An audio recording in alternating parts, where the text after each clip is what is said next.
Зеленый марафон Сбербанка – один из крупнейших российских массовых забегов. Его организуют в 56 городах, а впервые спортивный праздник прошел в 2012-м. За это время более 600 человек стали его участниками. Также проект удостоен награды программы ООН по окружающей среде за вклад в развитие экологии планеты и дважды признан лауреатом премии «Навстречу будущему». Подробности в сюжете Елизаветы Васильевой. Сбербанка – один из крупнейших российских массовых забегов, организуемый в 56 городах. Спортивный праздник впервые прошел в 2012 году.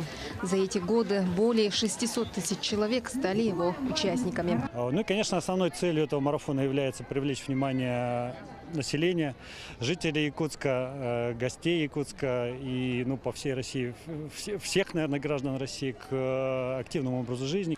В Якутске на большой старт вышли и старый, и млад. Принять участие в марафоне смог любой желающий. Маршрут забега от Комсомольской площади по улицам Кирова, Пояркова, Аюнского, Петровского, Лермонтова с завершением круга на стартовой точке. Для малышей отдельная дистанция. Побежать для интереса, попробовать себя в чем-нибудь новом. Первым 500 участникам достались эксклюзивные футболки зеленого марафона в подарок, а победителей по отдельным категориям ждали награды и ценные призы. Для всех гостей мероприятия была организована обширная культурная программа. Это сближает не только коллектив, но и вообще все население города Якутска. Мне это очень нравится, и это помогает для здоровья. В этом году зеленый марафон впервые инклюзивный. Это значит, что в нем смогли участвовать спортсмены с поражением опорно-двигательного аппарата, нарушением зрения, слуха и других категорий.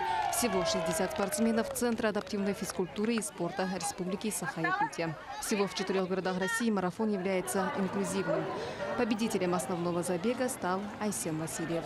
Моя цель – пробежать марафон в будущем.